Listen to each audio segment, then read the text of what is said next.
nesta introdução, eu vou me deter na questão do versículo 18, que diz: então vereis a diferença entre o justo e o ímpio, entre o que serve a Deus e o que não serve. Eu sei que quando lemos esse versículo, nós podemos pensar na diferença entre olhando para uma pessoa crente e uma descrente, olhando para uma pessoa que teme a Deus e outra que não teme. Mas na verdade, o texto não se refere a isso. Nós olharmos para alguém que age diferente do outro, não é isso no contexto que o texto está querendo dizer. O texto está falando, e nós vamos analisar em qual sentido de verdade é que Deus disse: vereis outra vez a diferença entre o justo e o ímpio, entre o que serve e o que não serve. Se não é de uma forma aparente, nós olharmos para alguém e ver as suas atitudes diferentes, então seria em qual sentido é que o texto está querendo dizer? Antes de entrar no versículo, eu gostaria de falar sobre algumas coisas sobre o livro de Malaquias. Este livro classificado como um dos profetas menores. E por que classifica como profeta menor? Porque ele foi menos importante? Não. Isso fala por conta do tamanho do livro. Um livro que contém 4 capítulos, 55 versículos.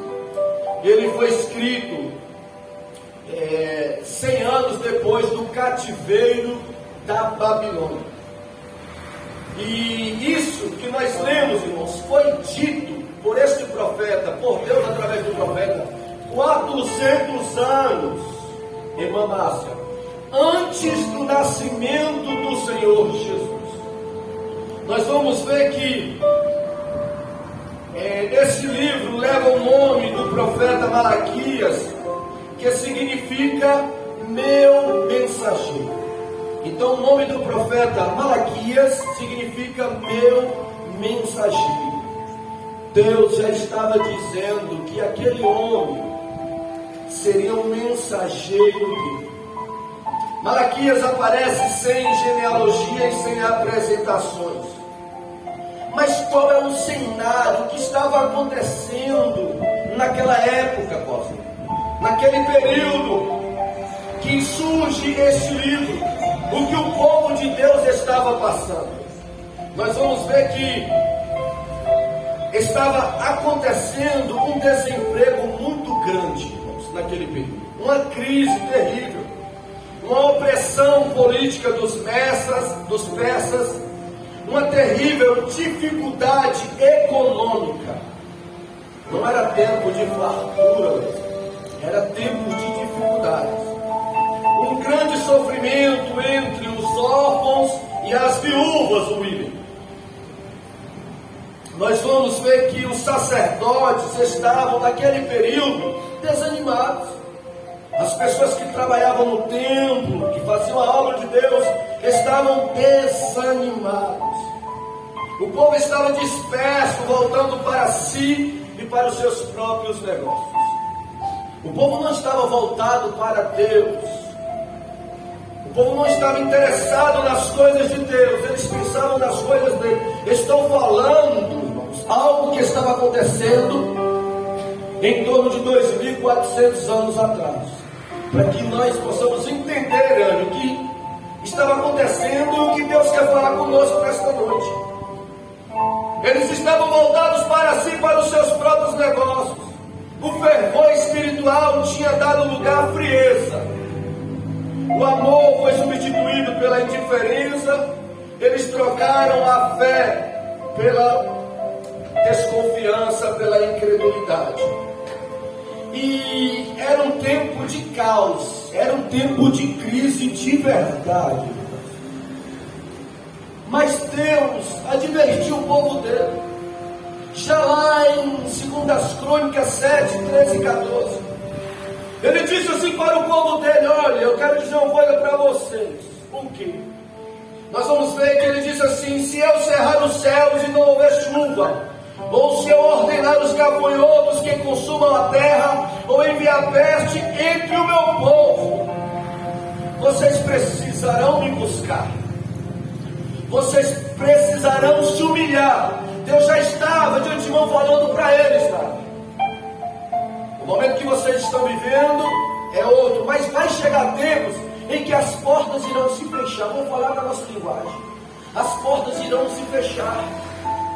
A situação irá difícil aumentar. Vocês irão passar por dificuldades, por apertos, até causada de uma origem natural, ou até o próprio Deus fechar as portas, até o próprio Deus dificultar na caminhada da vida. Mas ele disse: se o meu povo orar, clamar, se humilhar e se arrepender, eu vou ouvir dos céus, eu vou perdoar, eu vou sarar, e eu vou como que abrir as portas. Eu já começo a entender que tem coisas nas nossas vidas que acontecem, portas que se fecham, dificuldades que se aumentam, coisas que se agravam. Sabe por quê? Porque Deus está querendo que o seu povo se volte para Ele. Deus está querendo que alguém que outrora vivia intensamente, tinha uma vida, um devocional, um relacionamento melhor com Ele, mas depois com que as coisas melhoraram, depois com que as portas se abriram, depois com que veio o alívio, depois que está na abundância, passou a se distanciar de Deus, passou a se esfriar na fé, passou a deixar de cumprir com os seus compromissos para com seu Deus. E Deus, por amor a pessoas como você, como eu, Ele permite com que situações difíceis venham a acontecer, mas não é para nós nos desesperar, não é para nos envergonhar, não é para acabar conosco, é para nós se voltar para o nosso Deus novamente, porque nós temos de fato esta tendência. E deixa eu te falar uma coisa: se Deus agir assim comigo, com você, se alegre, porque Ele está demonstrando um amor, um cuidado para com você. Porque Hebreus 12:6 diz que Deus corrige quem Ele tem por filho. Quem Ele tem por bastardo, Ele não corrige não. Vive a vida como se não tivesse um Deus, um Pai que pudesse cuidar. Então se alegra. Se Deus está permitindo uma situação difícil para a sua vida, é porque Ele te tem como filho. Ele está querendo que você se volte novamente para Ele. Como Ele disse, as coisas irão mudar. O povo, ao invés de buscar, de se humilhar, de orar, de se converter dos maus caminhos, foi na situação difícil se afastando de Deus. Aí é que nós temos que compreender, de entender, que Ele permite as situações difíceis, não é para a gente se afastar e ir embora, não. Distanciar, é para se voltar para Ele. Foi o que o povo estava fazendo, ao contrário. Eu entendo que nós precisamos buscar Deus, irmãos, nos momentos regulares das nossas vidas, nos momentos que estamos em farturas, na abundância, mas também nos momentos de crises e de dificuldades. Se o homem e a mulher, nos momentos difíceis da vida, não se voltar para Deus, não se sabe mais o que esperar de tal cristão. Então escute o Espírito de Deus dizendo para você nesta noite: se volte mais para Ele.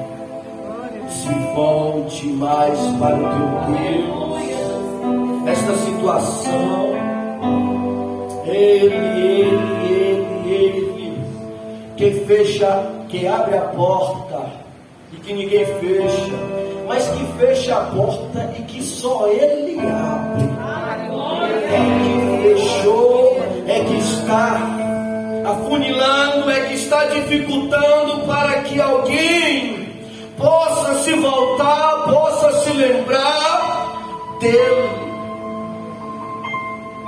Malaquias, esse livro, em interessante é que antes dele tem dois profetas, como o profeta Ageu e o profeta Zacarias. Deus usou o profeta Ageu e usou o profeta Zacarias para falar com esse povo, para advertir eles, dizendo, né? Olha, se volte para Deus. Eles escutavam, mas não atentavam. Aí as coisas foram dificultando. Depois veio o profeta Zacarias. Se volte para Deus, essa situação é porque Deus está permitindo. E eles ouviam, mas não se voltavam. Aí chegou agora a vez do profeta Malaquias. Irmãos, esse livro é o último livro do Velho Testamento, antes do Novo. Antes de entrar num período conhecido como período negro, 400 anos aonde ninguém ouvia a voz de Deus. Deus parou de falar com este povo. Eu tenho por mim, Rodrigo, quando eu leio Amós 8:11, que Deus diz assim: eis que enviarei dias, diz o Senhor, de fome, mas não fome de pão e nem sede de água, mas de ouvir a minha palavra. Esta profecia eu acredito que se cumpre nesse período. Por quê? Porque foi um período que Deus não falou mais com o povo. Irmão, sabe o que eu estou entendendo que Deus está falando conosco aqui? Que Deus está falando com alguém. Eu estou te dando mais uma oportunidade. Eu já tenho falado contigo, diz o Senhor. Mas tu não tem ouvido a minha voz. Eu estou te dizendo mais uma vez nesta noite. Eu estou falando através do meu mensageiro. Se volte para mim. Se volte para mim. Hoje eu estou te dando mais uma oportunidade. Diz o Criador dos céus e da terra.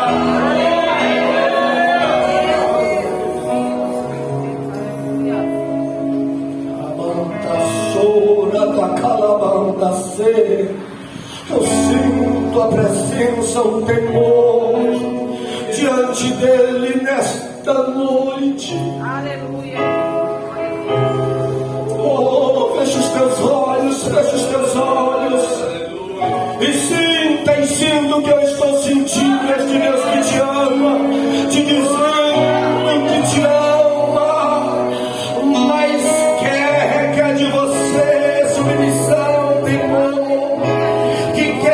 Requer de você para que se volte para Ele, para que se volte para a sua palavra, para que não somente ouça, mas que pratique o que Ele tem requerido, exigindo de você, de mim, de nós. Ele está dizendo: tem um período negro na frente aí da tua história, mas eu já estou te dizendo: eu quero te livrar, eu quero ter comunhão contigo, eu quero andar com você.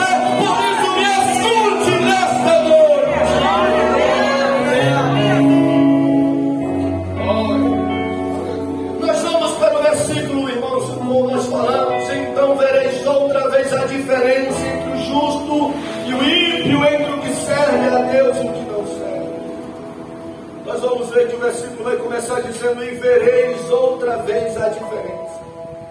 O texto fala de um acontecimento, não de um acontecimento presente, mas de um acontecimento futuro.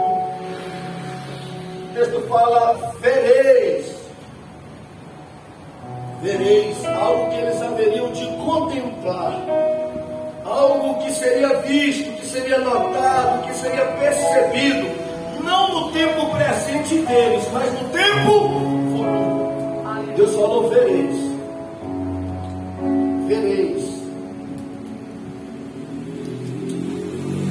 No caso, né, vocês verão amanhã, vocês verão na eternidade.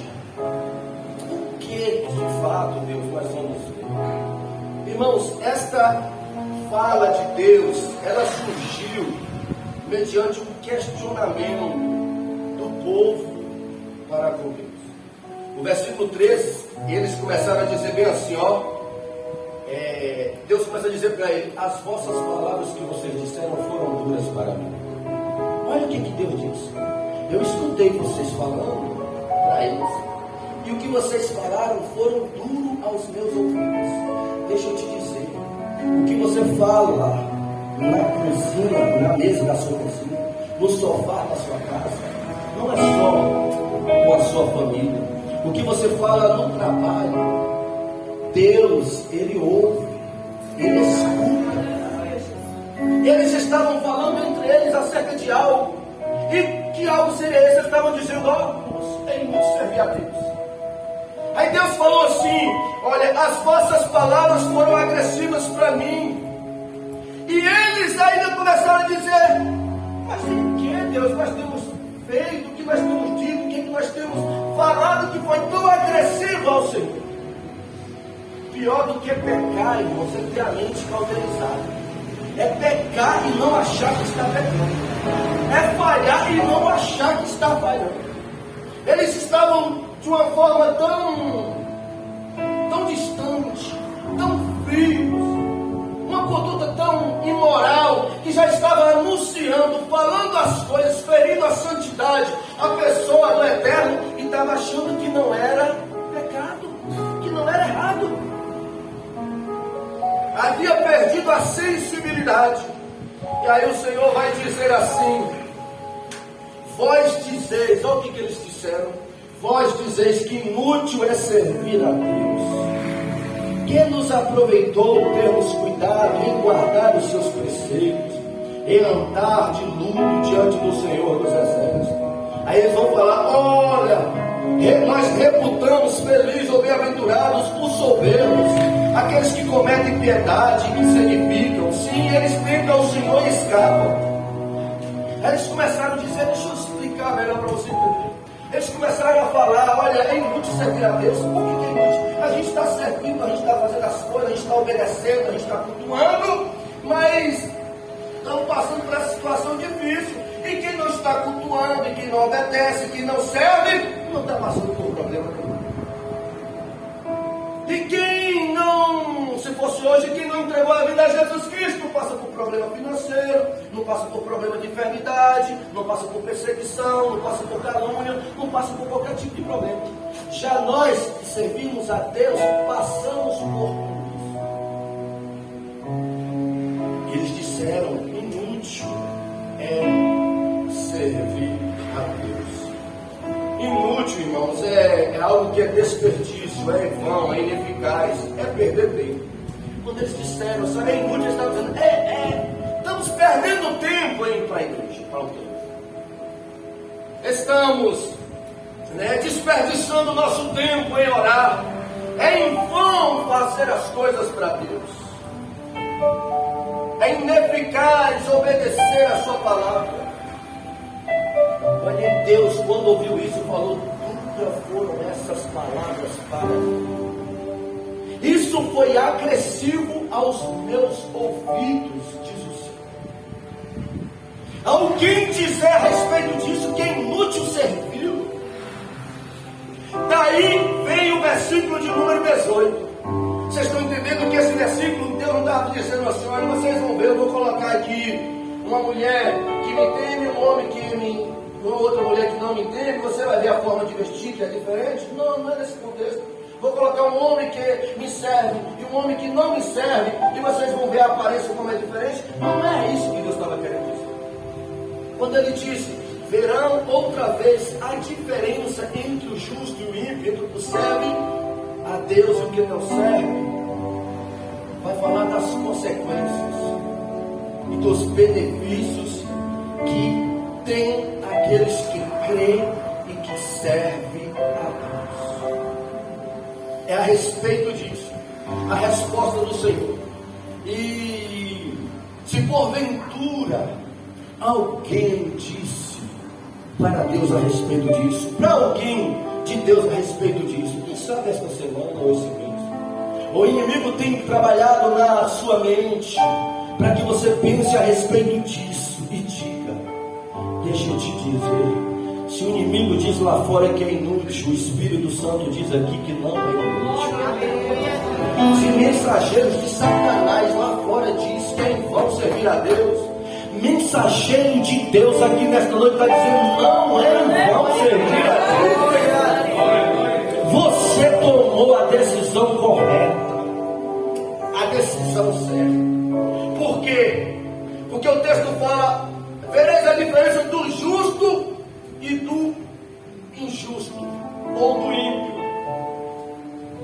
nós vamos ver, em primeiro lugar, que existem benefícios que só estão condicionados a quem é justo. E justo hoje fala de quê? De ser justificado. Todo aquele que crê em Jesus passa a ser justo, pois ele passa a ser justificado por Cristo. Então, ser justo, quem é justo? Ele é salvo, ele é livre da opressão maligna, ele tem um nome escrito no livro da vida, ele tem a presença de Deus, ele é conhecido. E a Bíblia se refere aos justos em alguns nomes. Por exemplo, a Bíblia fala que os justos, eles são sol, são árvores frutíferas. Justo na Bíblia, por Deus, é tratado como luz, é tratado como palmeira. Justo na Bíblia é tratado como um vaso de honra, como sal da terra. Justo na Bíblia é tratado como filho de Deus, como ramos frutíferos, como ovelhas, como tesouro de Deus, como trigo, como casa de Deus, como embaixadores de Cristo, como cidadãos dos céus, como a menina dos olhos de Deus, como geração eleita, como sacerdócio real. Como é injusto servir a Deus? Como alguém pode dizer que é injusto servir a Deus? Comparar com quem não serve, com o ímpio, que despreza, que resiste, que não teme, que agride, que blasfema ao Senhor. Dizer que eles que são felizes e não os justos. Se a Bíblia se refere, irmãos, aos justos, a Bíblia também se refere aos ímpios. E os nomes que tem na Bíblia não são os mesmos que são para os ímpios. A Bíblia vai falar que o ímpio, ele trata ele como alguém que não tem futuro. A Bíblia chama o ímpio como fornalha ardente, como condenados. Diz que eles murcharão como fumaça, como palha ao vento, como restolho, como cinza, como orvalho que evapora, como espinho, como rebeldes, como insensíveis, como bodes, como joio, como trevas, como filhos da ira. Como dizer que não vale a pena servir a Deus? Só se nós observarmos esse tratamento, as palavras que Deus se coloca ou aplica-se a alguém que é justo, que crê nele, que teme ele, que obedece ele, que crê em Cristo Jesus, é totalmente diferente com as que são tratadas os ímpios, os que não creem, os que resistem, os que... Só que além da Bíblia, eu gostaria de frisar nesta noite a respeito disso, porque se o inimigo, irmãos, amanhã depois vier na mente de alguém que me escuta nesta noite, como se dizer, é inútil você servir a Deus por conta de um problema que você está passando. Essa palavra vai vir no momento que ele falar isso aos seus ouvidos. Você vai se lembrar, não é, vale a pena sim, porque eu sou tratado como filho de Deus. Eu estou passando por uma situação difícil, e quem não tem às vezes pode estar melhor, mas não é o que eu sou. Eu sou tratado como vaso de honra, eu sou o sal desta terra, eu sou luz deste mundo. Eu não sou bode, eu sou ovelha do rebanho do meu Senhor. Ele me colocou numa posição de embaixador de Cristo. Aonde eu chego e coloco os meus pés, é manifestado a presença do meu Deus. Eu sou tratado como geração, eu estou no meio de uma geração eleita. Eu sou tratado como sacerdócio real. Vale a pena só por essa forma do meu Deus me tratar, servir a Ele.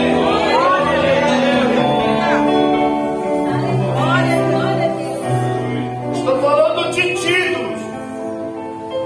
Se eles disseram que não vale a pena, se Satanás diz que não vale a pena, o Espírito de Deus está nos mostrando que vale a pena.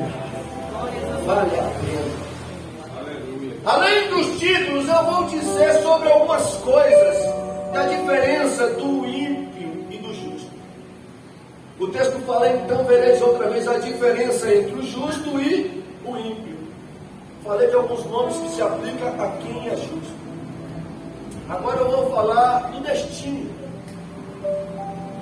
A Bíblia fala que o ímpio, aquele que resiste, aquele que bate de frente com Deus, aquele que pega deliberadamente, aquele que é insensível, aquele que escuta e que não obedece, aquele que resiste, aquele que se levanta contra Deus, aquele que não respeita o Criador. A Bíblia fala sobre eles, tratam como ímpio e ímpios, e a Bíblia fala do destino dos mesmos. Fala que o destino dos tais é o tormento, é o sofrimento, é o lago de fogo. O ímpio será para sempre separado de Deus. Eles serão envergonhados, eles estarão em aflições, eles ficarão em agonia. O destino é o inferno, é a tortura, é a tribulação, é as trevas, é o abismo, é a amargura. Serão consumidos, serão destruídos, serão aniquilados, estarão desgostosos, estarão em prantos, estarão rangendo os dentes. Isso, a Bíblia fala do destino para aqueles que se colocam comigo, que resistem a Deus, que se levantam com Deus. Como dizer que não vale a pena servir a Deus nesta vida? Para quem disse que não vale a pena, olha o destino de quem é justo, de quem tem a Deus e quem serve a Deus. A Bíblia vai dizer que o destino do justo é os céus. A Bíblia vai dizer que os justos vão para as bodas do Cordeiro. A Bíblia vai dizer que quando eles estiverem lá, eles vão descansar de todo o sofrimento desta vida. O lugar que eles vão estar não é lugar de tormento, mas é lugar de gozo. Eles vão estar com Cristo Jesus, o seu Senhor e Salvador. A Bíblia diz que lá eles serão honrados, eles viverão para sempre, a vida deles não terá mais fim. Diz que eles nunca mais vão sofrer. Como é que não vale servir a Deus? Olha o destino do justo. Eles nunca mais terão tristeza, só terão alegria, deleite. Eles serão glorificados. Os justos reinarão com Jesus. Eles irão morar na cidade santa, estarão no paraíso, na nova Jerusalém, serão felizes.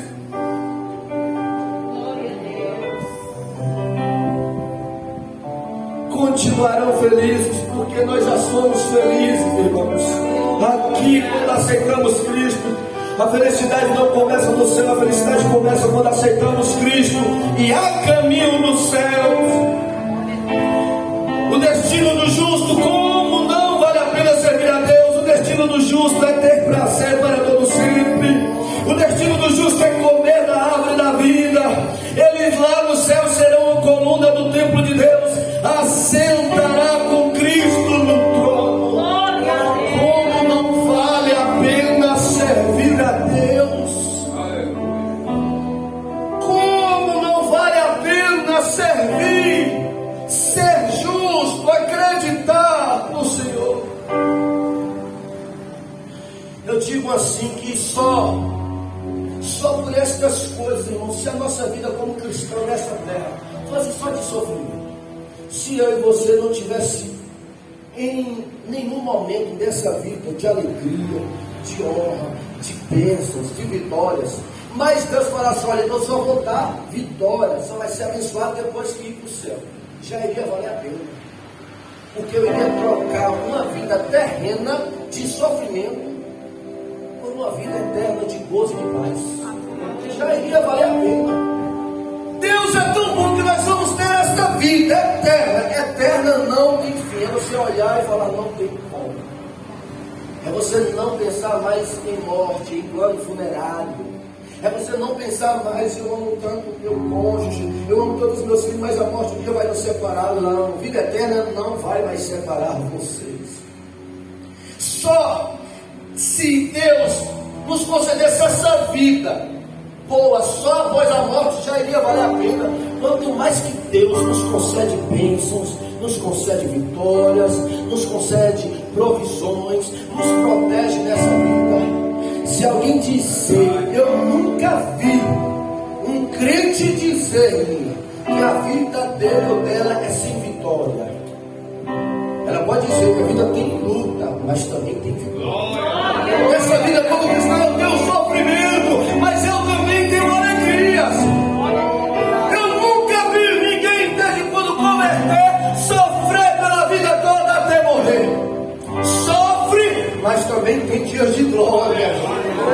Porque Jesus não prometeu isenção de problema para ninguém. Alguém que converte ao cristianismo, querendo ter uma vida de não sofrimento e não dificuldade, está acreditando no Deus errado, no evangelho errado, porque o evangelho não propõe isso para ninguém. Se o próprio Deus, o próprio Cristo passou pelo que passou, quanto mais nós que somos dos seus servos. Mas nós estamos sujeitos a vitórias nesta vida, e a glória do Senhor é eterna. Aí eu te pergunto, como não vale a pena servir a Deus? Como não vale a pena ser justo, estar na presença de Deus? Um Deus que cuida da gente nesta vida, que permite aflições, sofrimentos, problemas, mas que está cuidando, dando livramento, providenciando, trazendo alívio, e que estará conosco e nos propôs uma vida abundante eternamente. Na calabanda sore de condori, eu sinto o Senhor através da sua palavra destronando dardos inflamados do maligno nesta noite. Alada quando no mundo se amanda sere de calabanda todo quando no mundo ir. Calabanda torre de que lementa suno quando no mundo se a pata calabanda serene calabanda sai. O Espírito de Deus está me dizendo, meu servo, eu estou visitando mentes subconscientes de pessoas neste lugar, nesta noite, com a minha palavra e com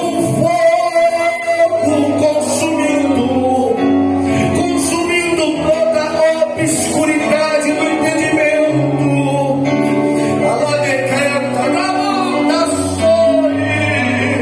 E depois de consumir toda a obscuridade, toda a barreira, toda a incredulidade, eu os renovarei nesta noite.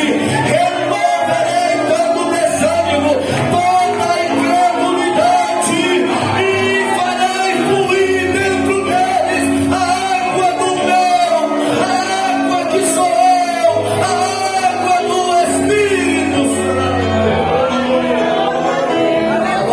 Calabanda se, oh, te la manda e me corono cola na manda sair. Oh, deixa a água fluir, deixa a água fluir, deixa a água fluir. Aleluia, o Senhor está me dizendo que vem tempos difíceis. O Senhor está me dizendo que vem tempos difíceis. E eu estou te advertindo, eu estou te preparando para as tentações que estão por vir a esses dias, onde verão ímpios, onde verão quem não serve se alegrando, comemorando. Mas não esqueça da palavra que eu te digo hoje, não esqueça da palavra que eu te digo hoje. Vale a pena me servir, porque o destino dos mesmos que não se dobram a mim serão condenados, e você permanecendo me servindo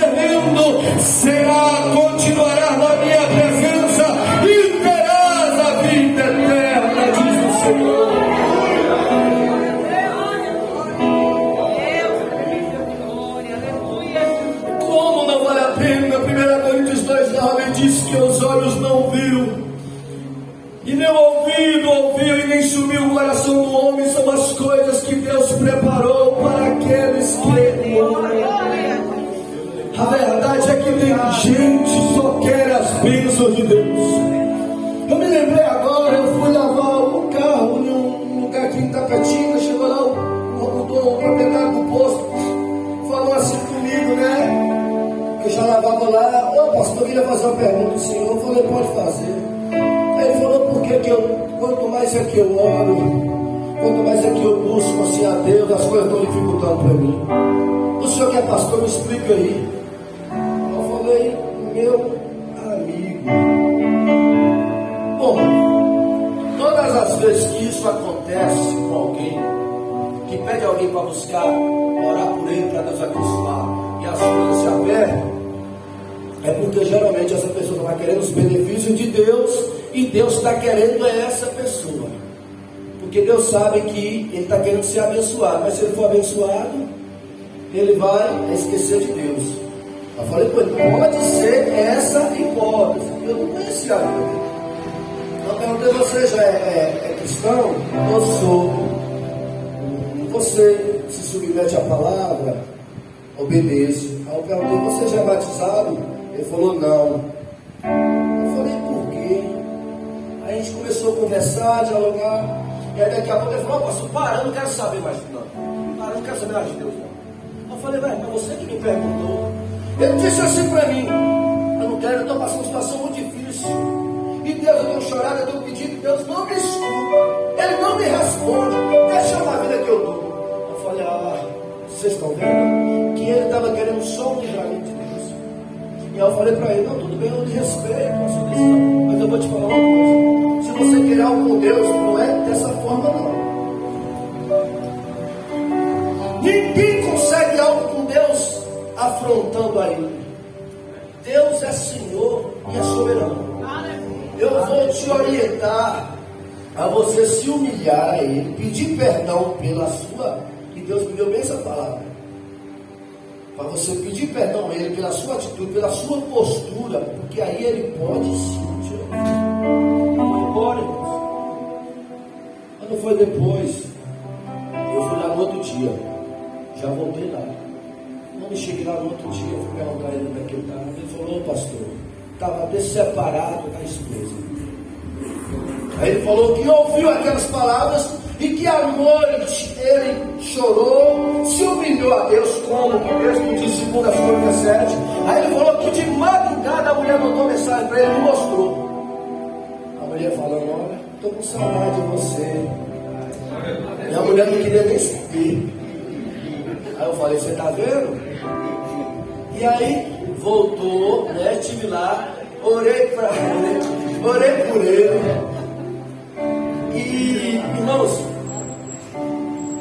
e depois eu vi ele, vou te falar, já estava com um carro novo, já tinha melhorado, porque estava em desespero com tanta dívida. Mas o que é que eu entendi? Aí depois que ele me viu na situação, falou comigo de longe também.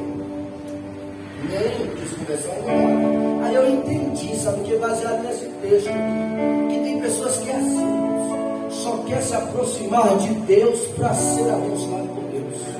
Só vai querer aproximar de você como cristão para que você ore e para que Deus mude a vida deles, porque eles querem usufruir dos benefícios de Deus, mas não se relacionar com Deus.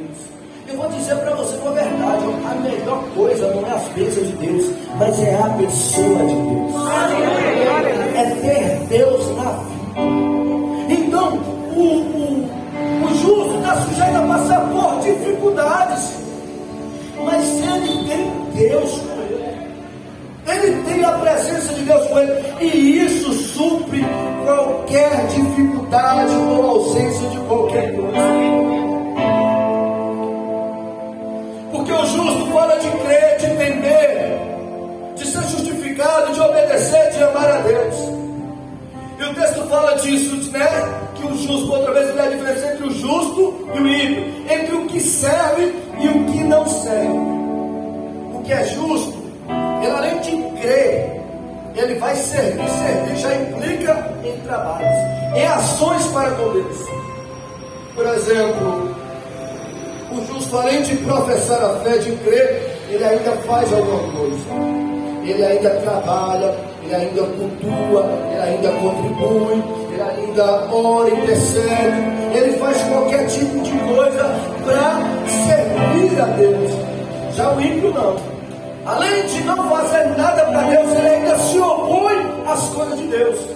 Se opõe ao trabalho, se opõe à igreja, se opõe às contribuições, se opõe a tudo. Só que Deus prometeu, além de nos abençoar nessa vida, irmãos, Ele nos prometeu abençoar muito mais na vida no porvir. E como não vale, alguém pode dizer que não vale a pena servir a Deus. Quem serve a Deus nessa vida, sabe o que vai acontecer? A Bíblia diz que eles serão recompensados, que eles serão galardoados, que eles serão premiados, que eles serão agraciados, que eles serão coroados, que eles serão abençoados. Como não podemos, como não vale a pena crer e servir a Deus? Então é uma ação maligna, humana, de verdade. Não vou atribuir só uma questão maligna, é uma ação maligna sim. Se voltar para Deus, falar a respeito disso, mas uma ação humana, também carnal, incrédula, dizer que não vale a pena servir a Deus. Aí o capítulo 4 vai dizer, Deus vai dizer, como não vale a pena? Só o destino, olha, porque eis que aquele dia vem ardendo como fogo, todos os soberbos e todos que cometem impiedade serão como palha, e o dia que está por vir os abrasará, diz o Senhor dos Exércitos, de sorte que eles não lhe deixará nem raiz nem ramo. Deus estava dizendo, como não vale a pena? Olha o destino, olha o futuro de quem não teme a mim, de quem não me serve. Agora ele vai dizer, só por esse motivo. Agora olha quem teme a mim, mas para vós que temeis ao meu nome, nascerá o sol da justiça e salvação trará debaixo da sua asas. Eu gostaria de convidar você a ficar sobre os seus pés.